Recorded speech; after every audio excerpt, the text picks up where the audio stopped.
They did this on purpose. Let's talk about it. So we are now being warned that the world is heading towards a 1970 style crisis. So you might be wondering what happened in the 70s.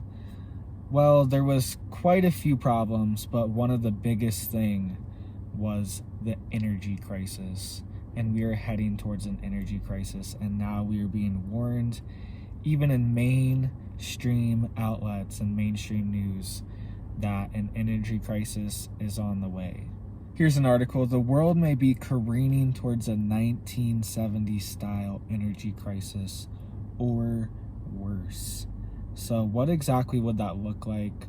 Let's dive into it. Let's get into the history, a little bit of it too, and let's just hit a couple more headlines just to show you how bad this is really getting and what this is going to lead towards, because it's going to be more than just having a high energy bill. Okay, it's going to be a lot worse than that.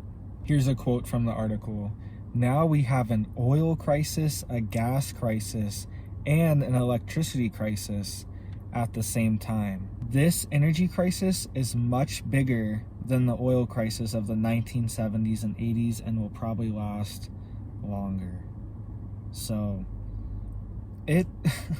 this crisis went on for a decade, at least. It went on for over a decade in this time period. So they're saying it could last longer and could be worse. So let's keep diving in and see what exactly that would look like. And make sure you stay tuned, because they literally admit that they really just don't care. Just recently, they've admitted again that they're wrong. And oops, sorry about that. So we'll get to that in just a second. But this says, not only are energy prices very high, but the reliability of the power grid is being challenged by extreme temperatures and severe drought. A U.S. power grid regulator warned last month that parts of the country could face electrical shortages and even blackouts this summer. So I've warned you of this many times, guys. Blackouts, power outages, power shortages, rolling blackouts where you're just forced to turn your power off for a certain amount of time. This is what we're setting up towards, and this is a controlled collapse. I made a video a week or two ago of all the power plants that have been shut down. Okay, there's been hundreds of them just in the past year of power plants being shut down, coal power plants. And what's really causing all of these energy spike prices? What's really causing all this? Well, there's some precedent from history. So they were saying this could be a 1970s situation. So what actually happened in the 1970s? Well, there was an oil embargo from OPEC. So we believe that OPEC would never implement this oil embargo because they needed our oil so bad. Doesn't this kind of sound familiar? And they did it, and this totally caused skyrocketing gas prices for the decade, okay? And what's happening right now? We are having sanctions implemented on one of the biggest oil suppliers and oil exporters in the world. And this is only driving up the price of oil for Russia to sell. So their key good that they export has just skyrocketed in price. So who is this really helping? And there's even some evidence to back this up. There's an article here. It says, Putin's coffers are swelling despite sanctions. And this is out of Bloomberg just the other day, just yesterday, June 1st, out of Bloomberg. Putin's coffers are swelling despite sanctions. And that's because Russia has other partners to trade with. China has billions of people in India. Billions of people are right there next to Russia that will buy all their oil. Okay, guys? This is really just hurting us and affecting us. Okay? And I hate to say that. I don't support anything that's going on over there. Okay? I feel terrible. That's a terrible situation. But this is hurting America way more than it's hurting Russia. Okay, these sanctions, And we're literally, it's history repeating itself, okay? In the 1970s, OPEC put an oil embargo, which is pretty much like sanctions, the same thing. And now we are just putting sanctions on ourselves and stopping oil from being exported into our own or imported into our own country. And speaking of coal power plants, red hot coal prices threaten more increases in power bills. So this is out of the Wall Street Journal, and it has a graph I'll put on the screen for you. It shows coal prices almost tripling since 2020, okay?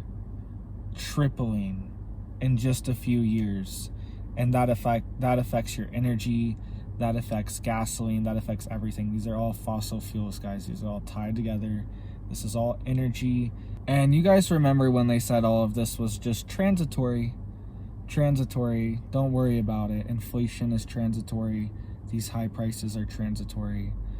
Well, now they're admitting they're wrong, okay?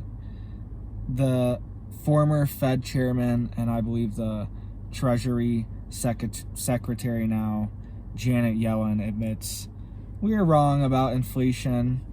And this also comes out as one of the current Fed chairmen admits that we are, quote, losing control of inflation. Okay, so they're just telling us left and right, and they know what's happening. They've known what's happened for months, years, and nobody cares. And we need to think about this. How are people going to heat their house? How are you going to turn your lights on? How are you going to keep your fridge running? How are you going to keep the AC running if the power costs so much money? How are you going to keep your water heater going? Okay, all these things are going to just slowly chip away at your budget, okay? All these massive percentage increases. Have you seen that in your paycheck? And while we're having this energy crisis, the federal government is also shrinking land available for oil, okay? Making it less available, giving out less oil leases. Here's the headline: Biden shrinks U.S. land open for new oil and gas drilling. So I understand there's environmental protections, but people are struggling right now, guys. People can't even drive to work, okay? We shouldn't be doing this. All these things are on purpose. I've seen not one thing to actually help anyone in this situation. The only solution we're even being given is just buy a new electric car, okay? And I don't have anything against electric cars. I think some of them are pretty cool. But most people don't have money for that, okay? And then it's also saying our grid can't even handle running your AC, okay? We're going to have rolling blackouts just for the summer because your AC needs to be on, but we're also all going to have electric cars on the same grid. All right, this is just, we're just being set up for failure. If we had real solutions, it would be revamping our electrical grid. It would be having new drilling all in America. America would be the #1 oil producer in the world, and we would have the cheapest gas prices, which brings down the price of everything else because everything is transported with gas and diesel, guys. So this affects everything. I haven't seen one single thing promoting anything good to solve this. So make sure you're getting prepared. Look into solar. Even little solar kits, guys, can save someone's life. A little fan or something like that you can run. And yeah, it's not the perfect solution, but at least you're off their grid, okay? And you're not being manipulated by these rolling blackouts if you do have solar. Obviously, you know, it's not the best solution in the world, but it's a good solution if you're off grid, or if you can just be semi off grid, just like make up some of the power, make up some of the costs that you're using on electric with your solar. So look into that. You can get little cheap systems, put on your RV, all these different things. Even just a little thing to charge your phone in an emergency could be critical one day. They have little tiny ones that are like $20 at Walmart. That's like a little collapsible thing to plug your phone into. You can plug a USB into it and it has a solar panel on it.